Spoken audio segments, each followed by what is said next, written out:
अल्हम्दुलिल्लाहि रब्बिल आलमीन वाक़िबतुल लिल्मुत्तक़ीन अस्सलातु वस्सलामु अलैका या सय्यिदल अंबिया वल मुरसलीन व अला आलिहि व अस्हाबिहि व ज़ुर्रिय्यतिहि व अज़वाजिहि व अहलि बैतिहि अजमईन।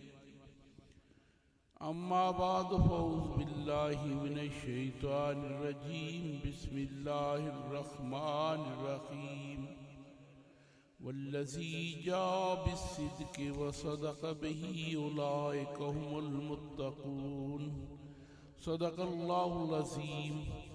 इन्नल्लाहा व मलाइकतहु युसल्लूना अलन नबी या अय्युहल्लज़ीना आमनू सल्लू अलैहि व सल्लिमू तस्लीमा।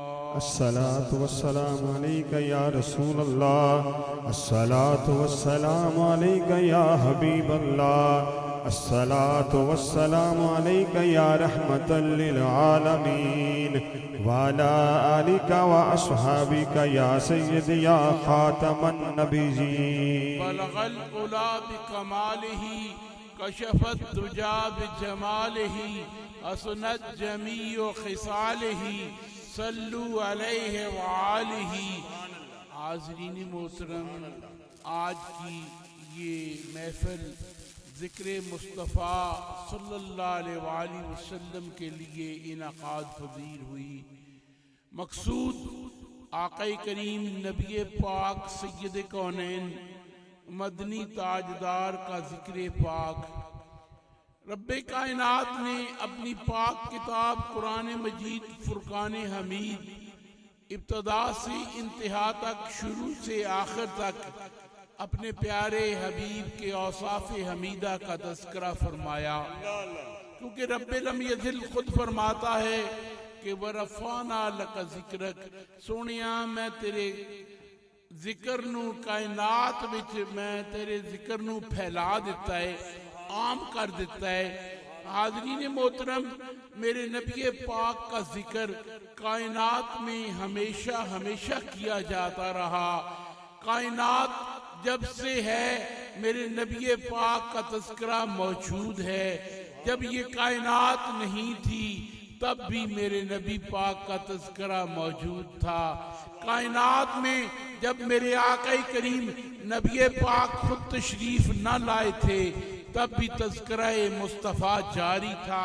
मेरे आका करीम नबी पाक सैबिल औलाद का जिक्र कायनात के साथ लाजिम व मलजूम है। जब तक कायनात कायम है नबी का तज़किरा मौजूद है।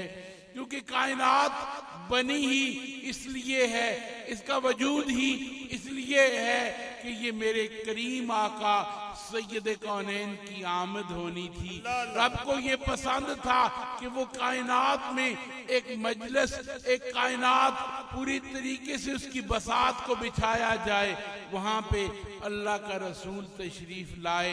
इस तरह का दुनिया में जब किसी मेहमान खसूसी ने जाना होता है, लोग उसके लिए की चीज़ों को मुज़य्यन करते हैं, सफाइयाँ की जाती हैं, लोगों को इकट्ठा किया जाता है, एहतिमाम किया जाता है, इंसराम किया जाता है, कुमकुमे लगाए जाते हैं, वहाँ पे मजलिस मुनाकिद होती है, फिर असल मेहमान तशरीफ लाता है। इसी तरह रब्बे कायनात ने इस कायनात को पूरे तरीके से मुज़य्यन फरमाया ताकि मेरा महबूब कायनात में जब जाए तो कायनात वाले उसके चश्म बरा हों, कायनात वाले उसका इंतजार कर रहे हों।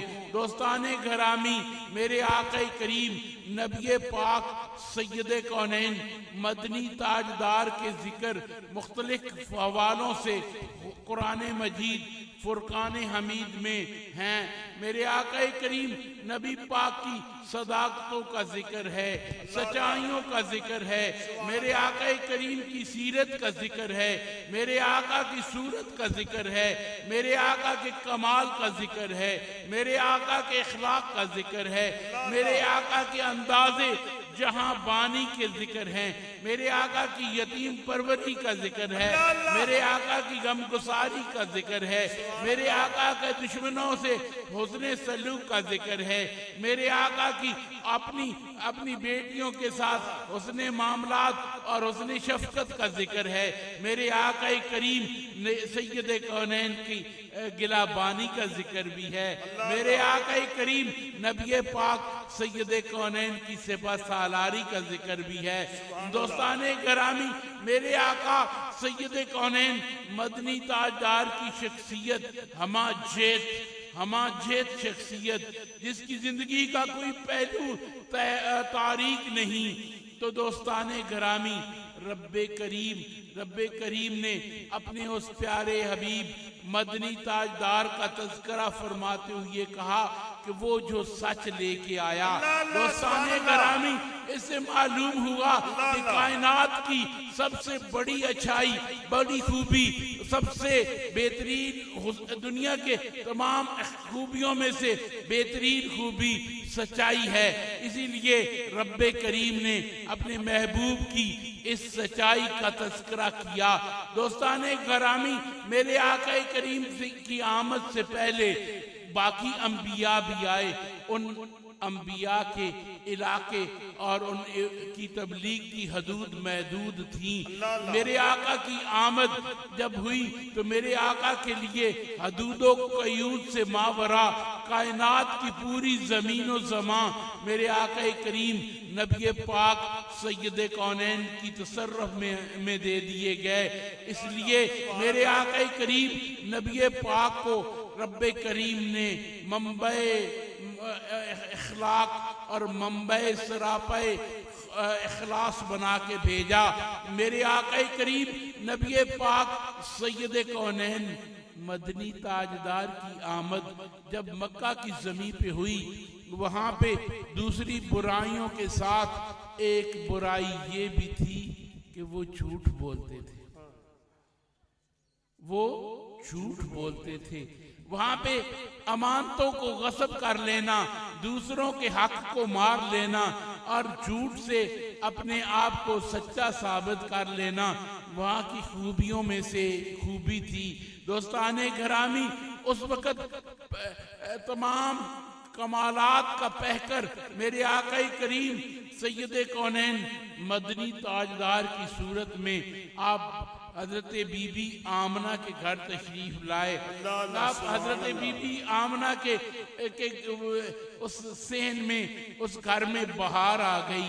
पहले मेरे आका करीम की आमद से उन वहां पे दाइयों ने मुबारकबाद दी।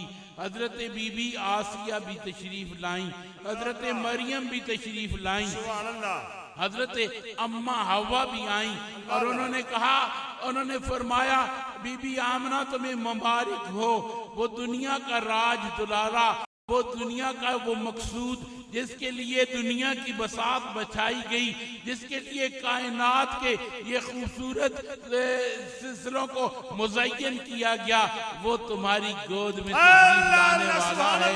दोस्ताने घरामी, मेरे आका की आमद हुई, मेरे आका तशरीफ लाए और हजरत बीबी आमना का घर आपकी गोद में वो दुनिया कायनात का खूबसूरत राज दुलारा जब तशरीफ लाता है तो वहाँ पे रौनकें आ जाती हैं। वहाँ पे वो जमीन जो तारीख थी वो बुक्काए नूर बन जाती है।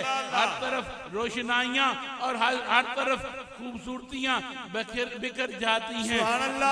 वहाँ की दूसरे लोग मेरे आका करीम की आमद के बाद बीबी आमना से पूछते हैं, आमना तो तुम्हारे पास दिया जलाने के लिए तेल नहीं होता था,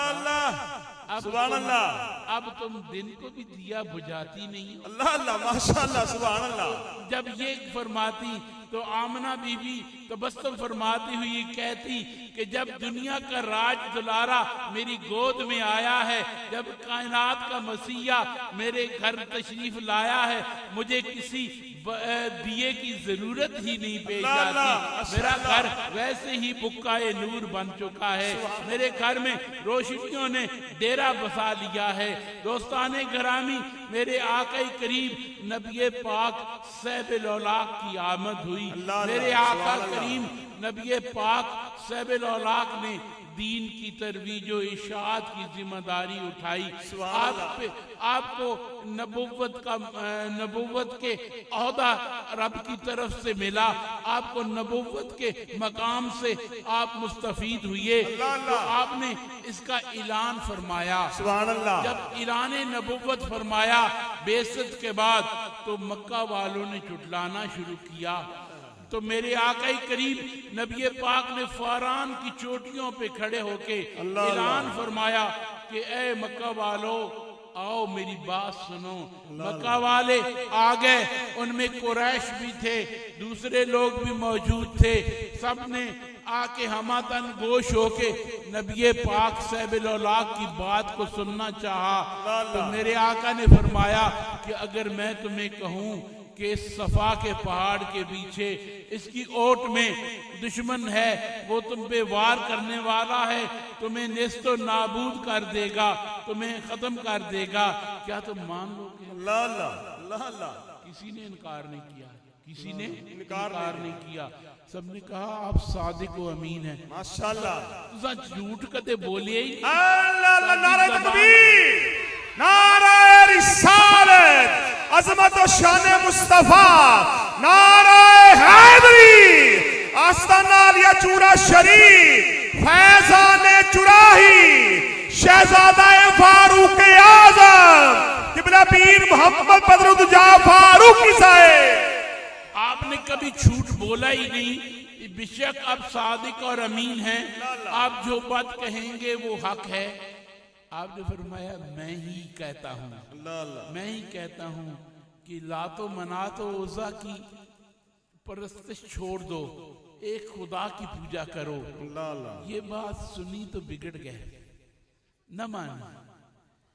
आपको सादिक भी मानते थे, अमीन भी मानते थे, रब की वादानियत का इनकार करते थे।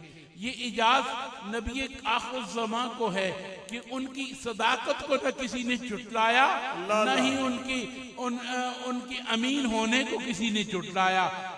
अगरचे रब की वादानियत का वो इकरार नहीं कर रहे थे, लेकिन नबी को सच्चा कहते थे। दुश्मनी मेरे आका नबी करीम से थी और आपको तंग भी करते थे, आपको तकलीफें भी पहुंचाते थे, लेकिन फिर भी अमानते मोहम्मद रसूलुल्लाह के पास जाके रखते थे। ये बेहतरीन, ये खूबसूरत किरदार मेरे आका करीम नबी पाक सैयद कौनैन का था। इसीलिए आपने कहा मक्का वालों, तुमने मेरा जवानी देखी है, बचपन देखा है, बचपन देखा है, क्या तुमने कभी मुझसे झूठ सुना है? कभी मैंने कभी द्रोहगोई से काम लिया हो? कभी मैंने किसी लोभ किया हो किसी बात में? सबने कहा आप सादिक व अमीन हैं, आपकी सच्चाई से, आपकी सदाकत में हमें कोई मुआखजा नहीं, वो ये हक है और सच है। लेकिन रब की रबूबियत को और रब की वादानियत को उन्होंने मानने से इनकार किया। दोस्ताने घरामी, मेरे आका करीम दीन की इशाअत और तबलीग में मसरूफ हुए और कुछ सच्ची और सदाकत भरी शख्सियात मेरे आका करीम नबी पाक सैबिल औलाक का पहले ही इंतजार कर रही थी। वो नफूस जिन्होंने मेरे आका करीम नबी पाक सैयद कौनैन मदनी ताजदार की मुआवनत भी की और आपके मददगार और मोमन भी रहे, वो पहले भी आपके साथ उनका ताल्लुक मौजूद था, उनका वास्ता मौजूद था। लेकिन जब मेरे आका करीब नबी पाक ने ऐलान नबुव्वत फरमाया तो सबसे पहले जो नफूस दरे मुस्तफ़ा से वाबस्ता थे और उन्होंने सदाकत को माना, उन्होंने सदाकत को के सामने अपना सरे तस्लीम खम किया और कलमा पढ़ के दायरा इस्लाम में दाखिल हुए, उस वक्त के उन लोगों में पहला नंबर और पहली शख्सियत सैयदना सदीक अकबर रज़ी अल्लाह ताला अन्हु की है। सदीक पहले भी सच्चे थे, ईमान और इस्लाम लाने के बाद भी सदाकत की तमाम हदें आप क्रॉस कर चुके थे।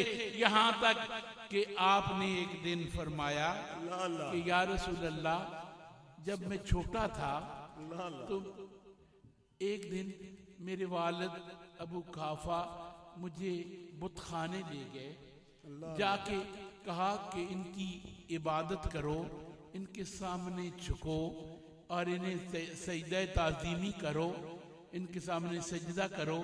मैंने इनकार कर दिया। वो बहुत नाराज हुए और उन्होंने आके शिकायत की, किसको? माँ को, यानी हजरत अबू बकर की वालदा को, हजरत उम्मे खैर को, कि तेरा बेटा, इसको मैं आज बुतखाने ले गया, इसने बुतों के सामने झुकने से इनकार कर दिया, इसने बुतों के सामने झुकने से इनकार कर दिया। उम्मे खैर फरमाने लगी, अबू काफा, इसे अपने हाल पे छोड़ दो, अबू काफा, इसे अपने हाल पे छोड़ दो। ये जब मेरे शिकम में था, मुझे बुतों के सामने इसने झुकने नहीं दिया। जब मेरे शिकम में था, इसने मुझे बुतों के सामने झुकने नहीं दिया। ये किसने फरमाया? हजरत उम्मे खैर ने फरमाया।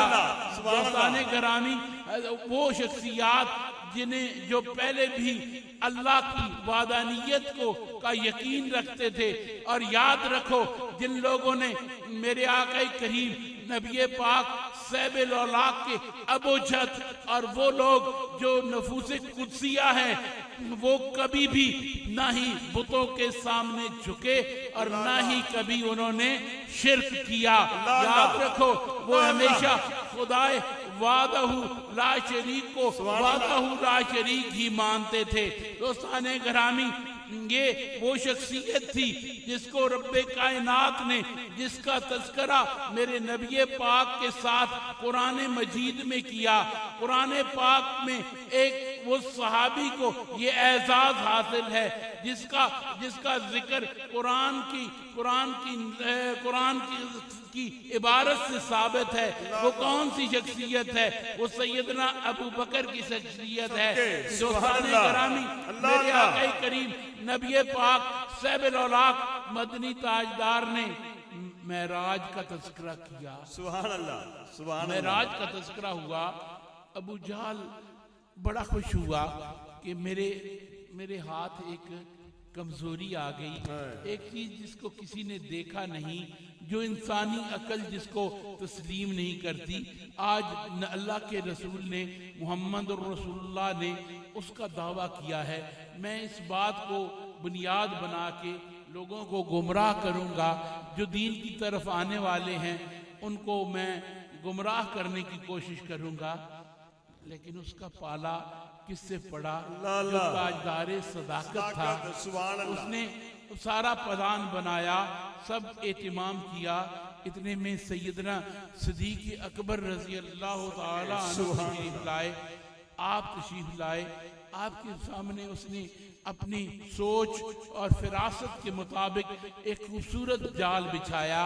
उसने कहा, अबू बकर, तुम बड़े शऊर वाले हो, बड़ी फिरासत वाले हो, हमारे दरमियान उन लोगों में शुमार होते हो जो पढ़े लिखे हैं, जो तदब्बर वाले हैं। दुनिया वाले अपने फैसले तुमसे कराते हैं। आज मेरा भी एक मुहिम्मा हाल कर दो, कर दो। अगर कोई बंदा ये दावा करे कि मैं मदीना तैयबा से गया, मक्का मुकरमा गया, वहाँ से मैं चला, मैं बैतुल मुक़द्दस गया, वहाँ से मैंने सफ़र किया, 7 आसमानों की मैंने सैर की, मैं वापस लौटा, मेरे कमरे की कुंडी हिल रही थी, मेरा बिस्तर गर्म था। ये चंद सातों में ये सारा वाक़या हुआ, ये मानना जाएगा? अल्लाह अल्लाह। आपने बरजस्ता जवाब दिया, अकल शऊर नहीं मानता। अल्लाह अल्लाह। अकल शऊर नहीं मानता। जब आपने ये बरजस्ता जवाब दिया तो उसने फौरन लोहे को गर्म देखा। बाद में उसने फौरन कहा, हाँ मैं भी कहता हूँ ये नहीं, अकल नहीं मानती, मैं भी कहता हूँ अकल नहीं मानती, लेकिन ये तुम्हारा यार मोहम्मद कहता है, मोहम्मद फरमाते हैं। आपके बारे में उसने इशारा दिया। आपने यकदम अपने आप को दोबारा दुरुस्त किया। कहा कौन? दोबारा बताओ कौन? कहा मोहम्मद रसूलुल्लाह ये कहते हैं, ये उनका दावा है। अबू बकर ने कहा अगर वो फरमाते हैं तो ये सच है, वो सच है। पहले अकल की बात थी। अकल की बात तब होती है जब नीचे हो, जब काम ईमान पे आता है, जब ईमान इत्काद पे आता है, जब ईमान और इत्काद की बात होती है, उस वक्त अकल को छोड़ दिया जाता है। ये अबू बकर का तदब्बर है, ये अबू बकर की फिरासत है, ये उसने हमें रास्ता बताया है। दुनिया में फिरासत को इस्तेमाल करो, दुनिया में शऊर को इस्तेमाल करो, दुनिया में अकल के घोड़े दौड़ाओ और दुनिया के फैसले अकल और फिरासत के साथ करो। लेकिन जब बात ईमान की आ जाए, जब इत्काद की आ जाए, जब अल्लाह के रसूल का मामला आ जाए, फिर अकल को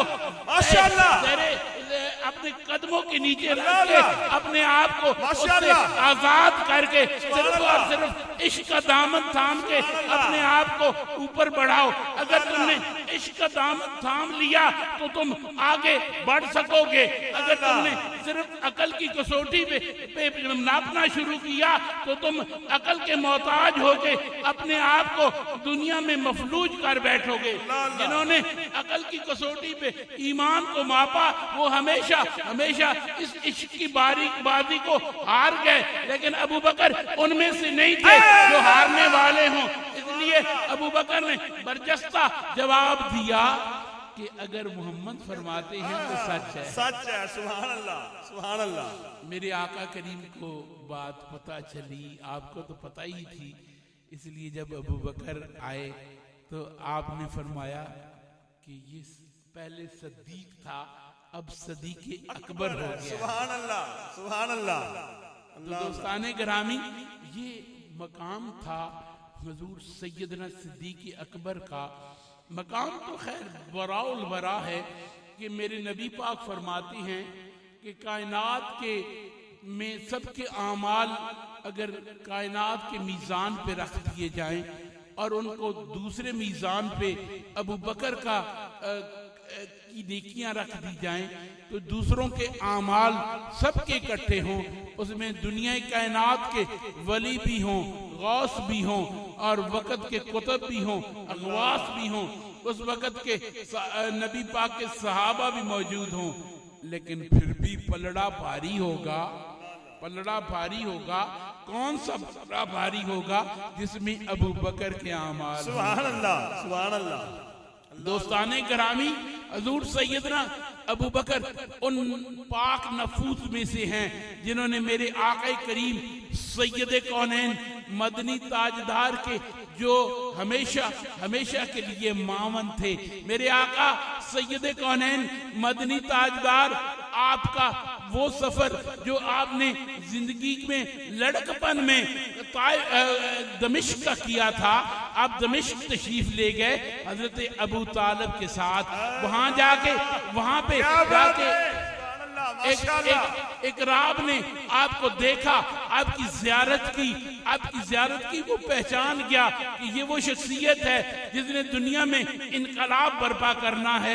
ये पैकर सदाकत है, इसके लिए तागूती कुव्वतें इसकी दुश्मन हैं, वो इस टो में हैं कि कहीं उनको तकलीफ पहुंचाई जाए। इसलिए उस राब ने हजरत अबू तालिब को अर्ज की कि आप इन्हें वापस भेज दें, सुभान अल्लाह, आप इन्हें वापस भेज दें, इन्हें यहूद के इलाके में ना लेके जाएं, क्योंकि यहूद आपके दुश्मन हैं, वो ये ना हो कि आपको नुकसान पहुंचाएं। तो सैयदना अबू तालिब ने आपको वापस भेजना था, मुहाफिज की जरूरत थी, मुआवन की जरूरत थी, मददगार की जरूरत थी, हिफाजत वाले की जरूरत थी, अमानतदार की जरूरत थी। उस अमानतदार को तलाश किया, पूरा एक काफिला था, उसमें बेशुमार ताजर भी थे और ताजरों के गुलाम भी थे, बहुत सारे लोग मौजूद थे, बड़े बड़े शाह सवार भी थे, बड़े बड़े तलवार चलाने वाले भी थे। लेकिन हुस्ने इंतखाब देखो, अबू बकर की निगाह पड़ी तो किसी जवान पे नहीं पड़ी, किसी पहलवान पे नहीं पड़ी, किसी ताकतवर पे नहीं पड़ी। अबू तालिब की निगाह पड़ी तो अबू बकर पे पड़ी।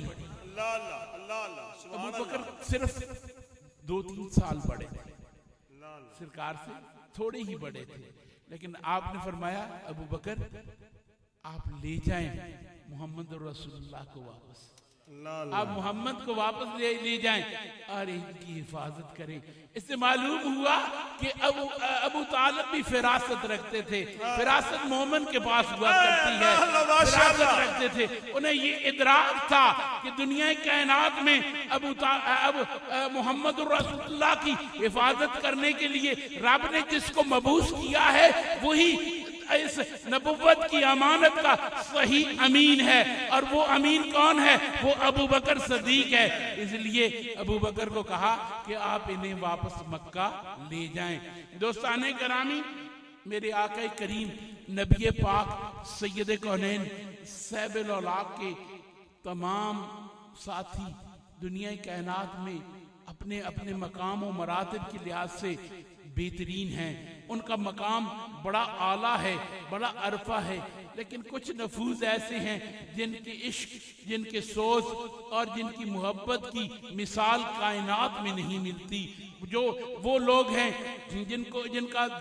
जिनका मेरे आका करीम नबी पाक सैबुल औलाद की बारगाह से इश्क और अकीदत का वास्ता इतना मजबूत था कि उसके बराबर दुनिया कायनात में कोई और शख्सियत मौजूद नहीं। सैयदना अबू बकर सिद्दीक इश्क़े मुस्तफ़ा में उस मकाम पे थे, उस मर्तबे पे थे कि आप अपना तन मन धन आका करीम नबी रहमत सैयद कौनैन पे निसार कर दें। एक दिन आप तशरीफ लाए, वापस चले गए। आपकी बेटी और मेरे आका करीम नबी पाक सैयद कौनैन की ज़ौजा हजरत बीबी आयशा मोमनों की माँ अर्ज करती हैं, या रसूल अल्लाह, कभी ऐसा नहीं होगा, कभी ऐसा नहीं होगा कि अबू बकर के घर में कोई अच्छा खाना पके और दरे मुस्तफ़ा पे ना आए। कभी ऐसा नहीं होगा कि अबू बकर के घर में खाना पके और कभी वो लेके ना आए पहले आका करीम के घर में। आज क्या वजह है? अबू बकर के अंदर से भुने हुए गोश्त की खुशबू आ रही, सुभान अल्लाह, भुने हुए गोश्त की खुशबू आ रही है, लेकिन अबू बकर वो लेके नहीं आए। नबी पाक ने तबस्सुम फरमाया, मुस्कराए, आपने फरमाया, हाँ आयशा, ये जिस गोश्त की खुशबू आ रही है ये खाने वाला गोश्त नहीं, ये कुछ और है, ये मुख्तलिफ है। कहा, या रसूल अल्लाह, कैसे मुख्तलिफ है? उनका कलेजा इश्क़ रसूल में भुन चुका है और उसकी खुशबू यहाँ तक के बाहर आ रही है।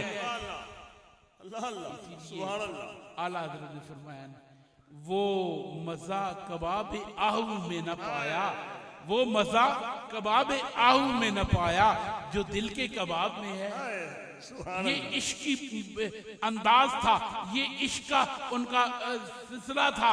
दोस्ताने घरामी, यहाँ तक कि जिंदगी भर मेरे आका का साथ दिया, बचपन, लड़कपन, जवानी, शबाब, यहाँ तक कि वो मेरे आका करीम नबी पाक सैयद कौनैन ने जब इस्लाम की दावत दी, जब इस्लाम की बेइज्जत के बाद इस्लाम को मुश्किलें दरपेश थी, उस वक्त जब इस्लाम तलवारों के साए के नीचे था।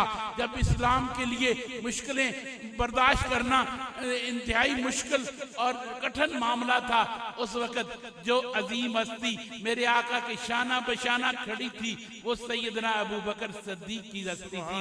इसलिए दोस्ताने घरामी, मकामात अपनी जगह पे, मरातब अपनी जगह पे, सबको मकाम मिले, मरातब मिले। रब्बे करीम ने उन्हें मकामात और मरातब से नवाजा, लेकिन याद रखो जिसने उस वक्त मुश्किलों में इस्लाम को कंधा दिया और इस्लाम के नवाजीदा पौधे की आबियारी की, वो हस्ती सैयदना अबू बकर सिद्दीक रज़ी अल्लाह तआला अन्हु की थी। 40,000 दिरहम जो आज के करोड़ों रुपए के बराबर हैं, वो सब मेरे आका के कदमों में निछावर कर दिए।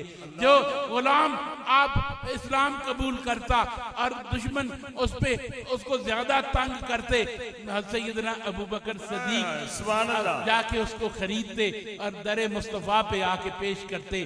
बिलाल को खरीदने वाले, बिलाल का मकाम पड़ा है, बिलाल का मकाम पड़ा है। बिलाल खाज़िन रसूल भी है, मुअज़्ज़िन रसूल भी है। बिलाल मेरे आका करीम नबी पाक का वो खादिम है जो दुनिया कायनात में जिसको हर शख्स जानता है, हर बच्चा जानता है।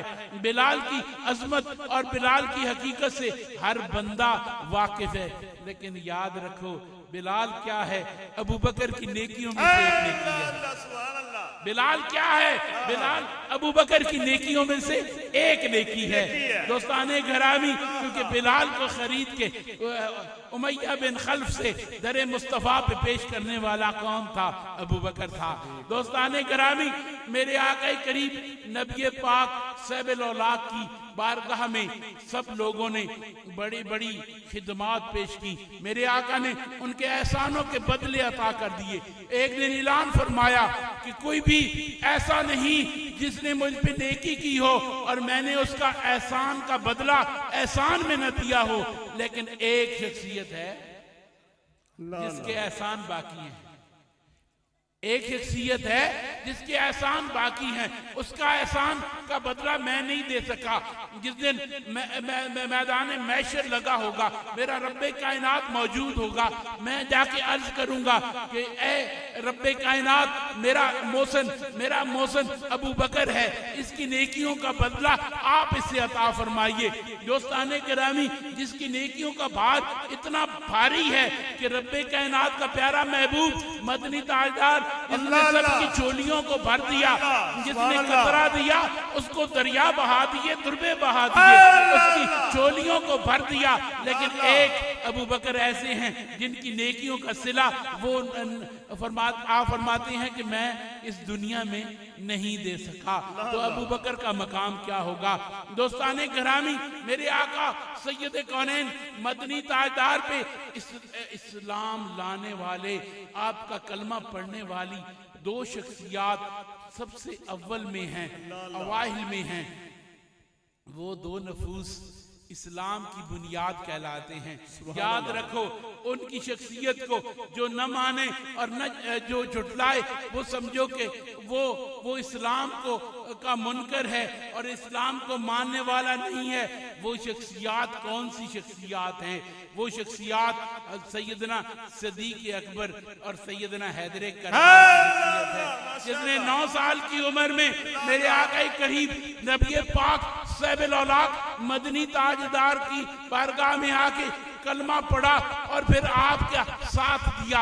जिस दिन कुरैश मक्का को मेरे नबी ने दावत पे बुलाया और बुला के कहा, ए मक्का वालों, मुझे रब ने एक पैगाम दिया है कि मैं दुनिया में वालों को सदाकत का पैगाम दूं, उन्हें अच्छाई का पैगाम दूं, उन्हें ये पैगाम सुनाऊं कि एक रब की इबादत करो, उन्हें ये पैगाम दूं कि नात उज़्ज़ा की इबादत और परस्तिश छोड़ दो और शिरक को तर्क कर दो और उसके बाद अच्छे अमल करो, बुरों से परहेज करो। तो कुरैश जो दावत खा रहे थे, उन्होंने दावत तो उड़ा ली लेकिन साथ देने से इनकार किया। मेरे आका थोड़े परेशान हुए, मेरे नबी पाक थोड़े परेशान हुए।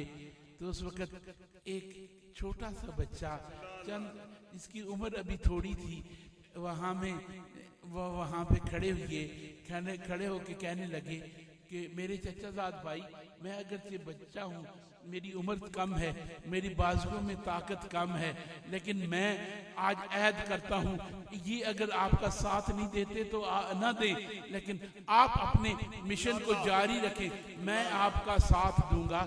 सफर में हो, हजर में हो, जहाँ भी हो, जिस तरह भी हो, जहाँ पे आप खड़े होंगे मैं आपके शाने से शाना मिला के खड़ा रहूंगा।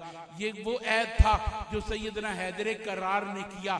फिर जिसने भी देखा, जहां भी देखा, हैदर करार को देखा। फिर मेरे आका सैयद कौनैन ने हिजरत फरमाई, 2 नफूस को बुलाया और 2 जिन पे एतमाद था, उन दोनों में से एक कौन थे? हैदर करार थे। कहा अली आज आओ, मक्का वालों की अमानतें मेरे पास है, कल ये ना हो कि ये कहें कि हमारी अमानतें और हमारी अमानतें लेके चले गए, ये अमानतों को संभालो और मेरी चारपाई पे सो जाओ। वो चारपाई जिसके चारों तरफ तलवारें चमक रही थी। कुरैश मक्का इस खोज में थे कि अल्लाह का रसूल यहाँ से बाहर निकले तो हम उन्हें शहीद कर दें। उस वक्त उस चारपाई पे सोना आसान बात तो नहीं थी। वो चारपाई थी जिस पे सोना मौत को दावत देने के बराबर था। तो उस दिन उस चारपाई पे कौन सोया? उस चारपाई पे हैदर करार सोया था। उस चारपाई पे हैदर करार सोया था। दूसरा साथ देना था। बाहर तलवारें चमक रही थी, दुश्मन खड़ा था, इस में था कि कब मोहम्मद रसूलुल्लाह तशरीफ लाएं और उनको शहीद कर दिया जाए। उस वक्त दूसरी शख्सियत जिसने मेरे नबी पाक का साथ दिया वो सैयदना अबू बकर सिद्दीक की थी। मेरे आगे करीब नबी पाक ने अबू बकर के घर दस्तक दी। अबू बकर बाहर निकले, या रसूल अल्लाह मैं हाजिर हूँ। अबू बकर तैयारी कर लो, हुजूर पहले से तैयारी है।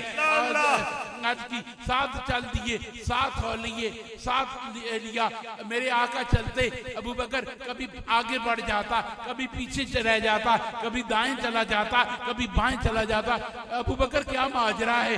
किस बात में उलझे हुए हो? या रसूल अल्लाह मुझे जब डर होता है कि इधर से हमला आवर आएगा, मैं उधर चला जाता हूँ, बाएं से आता है बाएं चला जाता हूँ, सामने से डर होता है सामने चला जाता हूँ, पीछे से डर होता है पीछे चला जाता हूँ। ये था सैयदना अबू बकर की कुर्बानी और ईसार का अंदाज। यहाँ तक ही नहीं, यहाँ से चले सोर के मकाम पे पहुंचे, थाने में पहुंचे। या रसूल अल्लाह आज सवारी नहीं है, आज रफ भी नहीं है, आज रस्वा भी नहीं है, आज सवारी के लिए आपका गुलाम अबू बकर हाजिर है। या रसूल अल्लाह इसके कंधों पे तशरीफ फरमा हो जाइए। या रसूल अल्लाह इसके कंधों पे सवार हो जाइए। अल्लाह के रसूल को अपने कंधों पे बिठा के और सोर का वो संगलाख चट्टानों का सफर करना, ये अबू बकर का विजदान नहीं था तो और क्या था? उसका इश्क नहीं था तो और कौन था?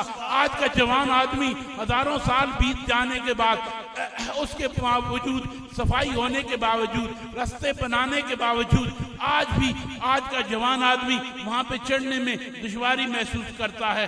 उसका वो बहुत तंदुरुस्त हो तो जा सकता है, वरना नहीं जा सकता। तो याद रखो कि नबुव्वत की उस पार को उठा के जाने वाला कौन था? वो अबू बकर ही था। नीचे से चले, ऊपर जाके आपको उतारा और अर्ज की, या रसूल अल्लाह आप तशरीफ रखे, मैं आगे जाके सफाई कर लूं। आगे जाके सफाई की और उस कार को पूरे तरीके से साफ किया। फिर अर्ज की, या रसूल अल्लाह आपके लिए जगह हाजिर है, तशरीफ लाए। सरकार तशरीफ लाए। जब सरकार वहां पे तशरीफ लाए, या रसूल अल्लाह सराहना तो कोई नहीं, यहाँ पे ज़ादे राह नहीं है, सराहना नहीं है, लेकिन सदीक का जानू हाजिर है।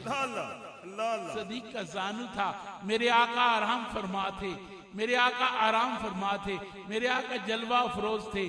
मेरे आका करीम नबी पाक सैयद कौनैन सैयदुल औलाद आराम फरमा थे, अबू बकर की आंखें थी और मेरे आका के जलवे थे, मेरे आका का रुख अनवर था और अबू बकर की आंखें थी, मेरे आका करीम का सरापा था और अबू बकर की आंखें थी। अबू बकर देखते और देखते फिर देखते और फिर देखते, 3 दिन और 3 रातें देखते रहे।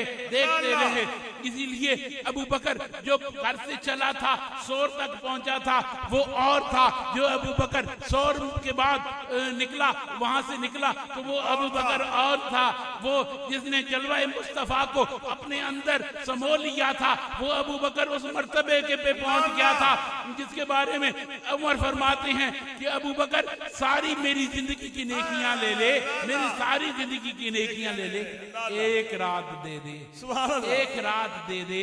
वो रात कौन सी थी? वो रात इबादत में नहीं गुजरी, रियाजत में नहीं गुजरी, नवाफिल में नहीं गुजरी, वो तवाफ काबा में नहीं गुजरी, वो रात के किस सूरत में गुजरी?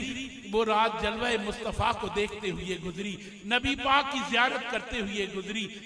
ये अबू बकर को ये इदराक था कि दुनिया का वो चीज जो मेरे मकाम को बढ़ा सकती है, मर्तबे को बढ़ा सकती है, मुझे जमीन की इन पस्तियों से उठा के आसमान का सितारा बना सकती है, वो जलवा मुस्तफा है।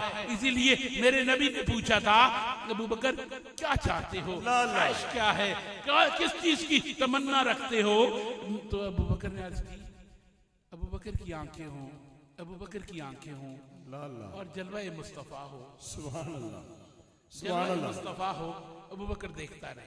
अल्लाह अल्लाह, ये ख्वाहिश थी, क्योंकि उन्हें पता था कि ये इस ख्वाहिश से क्या मर्तबा मिलता है, क्या मकाम मिलता है, क्या इज्जत मिलती है, क्या रिफत मिलती है, कितने मदारिज तय होते हैं। दोस्ताने ग्रामी, यही वो तसव्वुफ का पहला पीर, तसव्वुफ का पहला रहनुमा, दुनिया कायनात का मेरे आका करीम नबी पाक का पहला खलीफा और मेरे आका करीम सैयद कौनैन मदनी ताजदार की बारगाह में सबसे पहले हाजिर होने वाला और पहला खुतबा इरशाद फरमाने वाला और दुनिया का सबसे पहला मुजाहिद, जिसने खत्म नबुव्वत का नारा बुलंद करके दुनिया में झूठे नबियों की बेखुदी की, वो कौन था? वो सदीक अकबर था। सुभान अल्लाह, अल्लाह अल्लाह, माशाअल्लाह, सुभान अल्लाह। खत्म नबुव्वत का पहला सालार कौन है? अबू बकर है। खत्म नबुव्वत का पहला सालार कौन है? अबू बकर है, जिसने झूठे नबी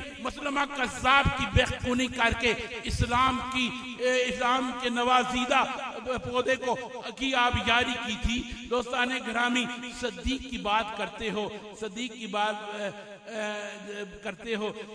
बात करते हुए इकबाल कहता है कि अज़ां फकरे के बाद सदीक दादी, अल्लाह अल्लाह, अज़ां फकरे के बाद सदीक दादी, पेशवरे आवरी यसूदा जा रहा।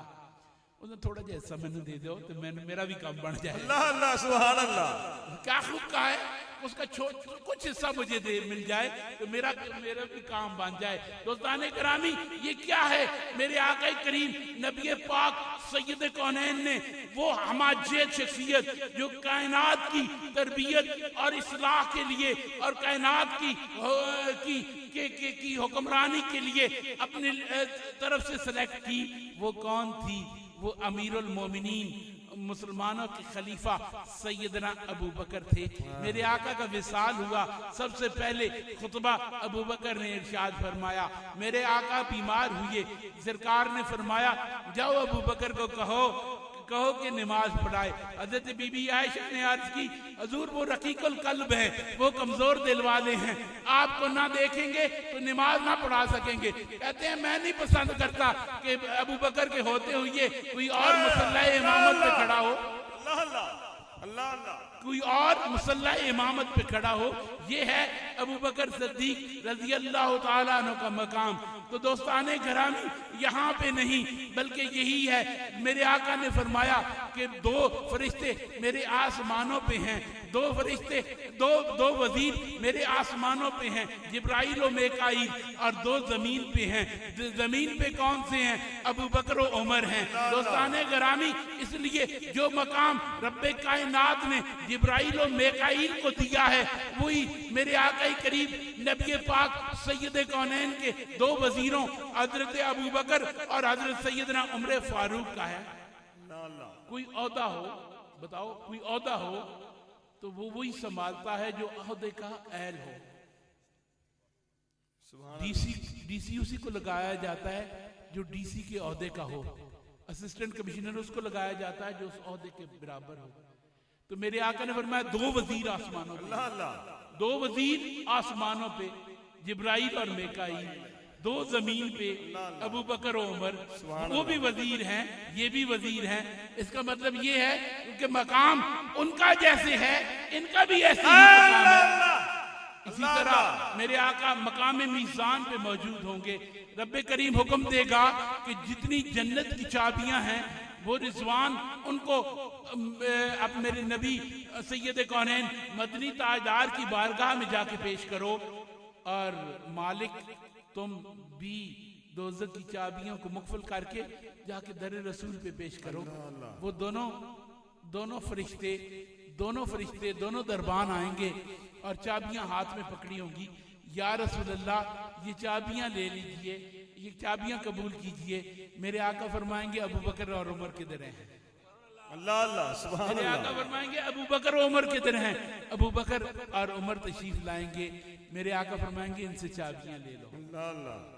दोस्ताने करामी हजरत सैयदना अबू बकर ये तो मकाम था, अब उनका इज्जत देखो। अल्लाह अल्लाह। खलीफा मुकर्रर हुए तो दूसरे दिन तिजारत के लिए चल पड़े। दूसरे साहबा ने कहा अबू बकर किधर जा रहे हो? कहा मैं बच्चों के लिए रोटी कमाने के लिए जा रहा हूँ। अल्लाह अल्लाह। तो उन्होंने कहा कि ये सल्तनत के अमूर कौन चलाएगा? कहा भाई मैंने रोटी भी तो कमानी है। कहा नहीं इसका कोई बंदोबस्त हम करते हैं। अल्लाह अल्लाह। इसका बंदोबस्त हम करेंगे। शूरा का इजलास हुआ, साहबा आए बैठे, उन्होंने कहा कि इनके लिए मुनासिब सा मुशहरा मुकर्रर कर दिया जाए ताकि ये अपने घर का निज़ाम चला सके और अनाने हुकूमत को ये देखे। उसका मसला आया, अबू बकर सिद्दीक से पूछा गया कि आप की बारे में कि कितना अफसाना बेहतर रहेगा। उन्होंने कहा कि मक्का मदीना में जितनी एक मजदूर की तनख्वाह है उतनी मुझे दे दी जाए। जितनी एक मजदूर की तनख्वाह है उतनी मुझे दे दी जाए। कहा उसमें गुजारा हो जाएगा, उसमें गुजारा हो जाएगा। तो अबू बकर ने एक असूल बताया, कहा अगर उसमें गुजारा ना होगा तो मैं मजदूर की तनख्वाह बढ़ा दूंगा। अगर उसमें गुजारा ना होगा तो मैं मजदूर की तनख्वाह बढ़ा दूंगा। ये नहीं कि मैं अपने लिए मजीद कोई आसाइशों का बंदोबस्त करूंगा, बल्कि जो इस मुल्क का एक आम मजदूर है उसकी मैं तनख्वाह बढ़ा दूंगा। आज नारे तो बड़े लगाए जाते हैं कि सही निज़ाम मुस्तफ़ा को नाफिज किया जाए।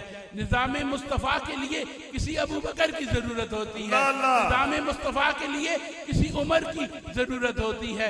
दोस्ताने घरामी सैयदना अबू बकर मक्का की जमीन पे एक दिन उमर तशरीफ ले गए, देखा एक बुढ़िया घर में नाबीना बैठी हुई है। कहा अम्मा जी तो काम करने वाला कौन है? कहा कोई नहीं बेटे, एक अल्लाह का बंदा आता है, खाने के लिए रोटी भी दे जाता है, घर की सफाई भी कर जाता है, मेरी जरूरियात की सारी चीजें पूरी करके चला जाता है। अम्मा जी उसका नाम कोई पता जे? बेटा मुझे उसने कभी नहीं बताया। उमर फारूक रजी अल्लाह तआला ने सोच में पड़ गया कि मदीने में तेरे तो वारी ले जाने वाला कौन है? मदीने च कौन है? तेरे तो आगे बढ़ गया। मदीने की जमीन पे वो कौन है जो तुमसे आगे बढ़ चुका है? इसी सोच में रात को नींद ना आई। दूसरे दहाड़े आके बह गए, तारीकी विच कोने च बह गए। आया आन वाला नकाब लेटिया सी, आन के सफाई भी की, झाड़ू भी दिता, बर्तन भी धोते, रोटी भी पेश की और फिर जान लगा। ते कार सैयदना उमर फारूक फरमाते हैं कि ऐ नकाब पोश दर अम्मा अपनी सूरत दिखा दे, मैनू अपना चेहरा ते दिखा दो। जब चेहरा खोला तो सामने मुसलमानों का अमीरुल मोमिनीन, वक्त का खलीफा सैयदना अबू बकर सिद्दीक थे। आंखों में आंसू थे। उन्होंने अर्ज की कि उमर, मेरा ये राज रखना, मेरा राज दुनिया वालों को न बताना। तो दोस्ताने घरामी, उमर की आंखों में आंसू आ गए। फरमाने लगे कि मुझे यही शक था कि अबू बकर के अलावा और कोई नहीं है जो मुझसे बाजी ले जाए। दोस्ताने घरामी, ये था इनकसारी, ये थी इनकसारी। आपका विसाल हुआ। एक छोटी यतीम बच्ची आई, आके कहती है कि अबू बकर किधर हैं? सैयदना उमर फरमाते हैं कि उनका इंतकाल हो गया है, उनका इंतकाल हो गया है। वो बच्ची रोने लगी। बेटा क्या बात है? कहा वो अबू बकर हमारी बकरियों का दूध दोया करता था, वो हमारी मदद करता था। कहा बेटे मैं कर दूंगा। वो आपको साथ लेती है और घर की तरफ चलती है। सैयदना उमर फारूक की आंखों में आंसू हैं और चल भी रहे हैं और साथ कह रहे हैं, ए अबू बकर, किन मुश्किल राहों पे डाला है तुमने, किन मुश्किल राहों में डाला है कि हमारे लिए इस इम्तिहान से गुजरना मुश्किल हुआ जा रहा है। किन मुश्किल राहों पे डाला है कि इस राह पे गुजरते हुए हमें इस इम्तिहान से गुजरना मुश्किल होता जा रहा है। ये था अंदाज सैयदना अबू बकर का। इस दुनिया से जाने लगे तो हैदर करार को बुलाया। अल्लाह अल्लाह। कहा मेरे आका को तुमने गुस्ल दिया था अली। अबू बकर भी चाहता है कि कल उन्हीं हाथों से इसको भी गुस्ल दिया जाए जिनसे अली को तुमने मेरे नबी पाक को गुस्ल दिया था। गुस्ल देना तुम अपने हाथों से और उसके बाद मेरे जसद को उठाना और मुवाजा रसूल पे जाके हाजिर होके अर्ज करना, या रसूलल्लाह खादिम हाजिर है, या रसूलल्लाह अबू बकर हाजिर है। अगर अंदर से इजाजत मिली तो दफन कर देना, अगर न मिली तो मुझे बकी में दफन करना। अबू बकर का अकीदा था कि अल्लाह के रसूल सुनते हैं। अबू बकर का अकीदा था कि अल्लाह के रसूल सुनते हैं और सिर्फ सुनते नहीं, जवाब भी देते हैं। इसीलिए उन्होंने ये अर्ज की और कहते हैं, तारीख गवाह है कि जब आपको जस्ते खाकी को उठा के मुवाजा रसूल के सामने लाया गया और अर्ज की गई, या रसूल अल्लाह, आपका यारे गार हाजिर है, आपका गुलाम अबू बकर हाजिर है। तो सामने उधर से आवाज आई कि यार को यार से मिला दो, यार को यार से मिला दो। उसके बाद मुवाजे को खोला गया, आपके लिए कब्र कुशाई की गई और आपको वहां पे दफन किया गया। याद रखो, दुनिया कायनात की बेहतरीन और आला मर्तबे की जमीन कौन सी है? दुनिया का कोई खित्ता उससे आला नहीं, कोई खित्ता मर्तबे में उससे बढ़िया नहीं। वो खित्ता कौन सा खित्ता है जिस खित्ते पे सुबह कुदसी आते हैं, 70,000 कुदसी आके पढ़ते हैं। क्या पढ़ते हैं? अस्सलातु वस्सलामु अलैका या रसूल अल्लाह, अस्सलातु वस्सलामु अलैका या सय्यदी या हबीब अल्लाह। शाम को वो कुदसी चले जाते हैं, दूसरा कौल आता है और ये क़यामत तक ये सिलसिला जारी रहेगा। और एक दफा दुरूद पढ़ने से 10 मकाम बुलंद होते हैं, 10 नेकियां मिलती हैं और 10 गुनाह माफ होते हैं। और 70,000 कुदसी जहाँ पे सुबह से शाम तक सलाम पढ़े और ये अल्लाह के बंदे और नबी पाक के उम्मती, इनको भी बारी तो नहीं आती मशरिक़ व मगरब और शुमाल और जनूब से। अब सुबह से शाम, बल्कि शाम से सुबह तक कोई पैर खाली नहीं, यहाँ पे मेरे नबी पाक का गुलाम वहां पे खड़े होके अस्सलातु वस्सलामु अलैका या सय्यदना या रसूल अल्लाह और अस्सलातु वस्सलामु अलैका या अबू बकर, अस्सलातु वस्सलामु अलैका या उमर न कह रहे हों तो क्या जहाँ पे इतनी सलामतियां भेजी जाएं उससे अफजल कोई शख्सियत हो सकती है? उसके से उनके बराबर किसी का मर्तबा हो सकता है? उन जैसा कोई खुश नसीब हो सकता है जो उनकी अजमत का इनकार करे वो बदनसीब है, वो बदनसीब है, बदबख्त है। दोस्ताने गिरामी, इसलिए सैयदना अबू बकर, सैयदना उमर को वो मकाम मिला है जो कायनात में सबसे अफजल तरीन मकाम है। जो मर्तबा मिला है वो कायनात में उस जगह आपका उनका मदफन हुआ जो दुनिया कायनात की सबसे अजमत वाली जगह है।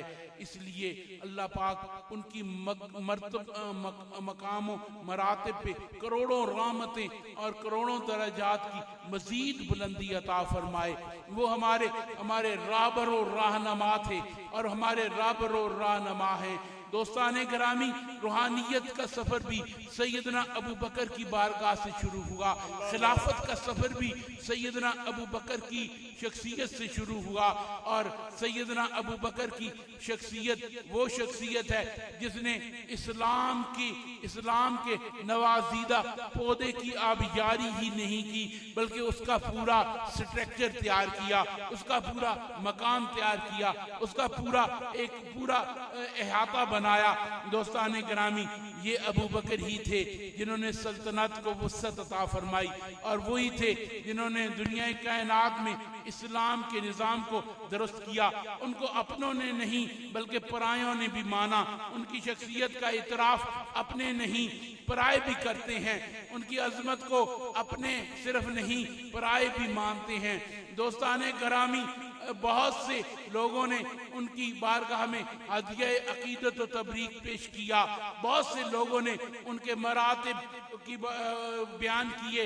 दोस्ताने गिरामी, गैर मुस्लिमों ने उनकी शख्सियत पे फिल्में बनाई ताकि दुनिया वालों को बताया जाए कि दुनिया में इनकलाब बर्पा करने वाले लोग कैसे होते हैं, दुनिया को संवारने वाले कैसे होते हैं। इसीलिए नाम नहाद गांधी ने भी अपने के साथ बैठ के एक दिन उन्हें बताया था कि अगर तुम चाहते हो कि दुनिया में कामयाबी हासिल करो, तुम चाहते हो कि दुनिया में इनकलाब बर्पा करो, तो इस रामा और कृष्णा को छोड़ दो, इनको परे फेंक दो, अबू बकर और उमर को अपना लो, अबू बकर और उमर को अपना लो। दोस्ताने गिरामी, वो गोल्डन हिस्ट्री के खूबसूरत हीरो, वो गोल्डन हिस्ट्री के खूबसूरत हीरो जिनको दुनिया कायनात सलाम करती है, अगर आज हम उनकी बारगाह में फूल निछावर करें और उनकी अजमत का इकरार करें तो ये कोई बड़ी बात तो नहीं है। ये हमारा हक बनता है, वो हमारे मौसन हैं, और उन्हीं की बारगाह से हमें इस्लाम की ये खूबसूरत शमा, रोशन शमा मिली। अल्लाह पाक हमें उन नफूसे कुदसिया से प्यार करने की तौफीक अता फरमाए। वाखिर दावाना अनिल हम्दुलिल्लाहि रब्बिल आलमीन।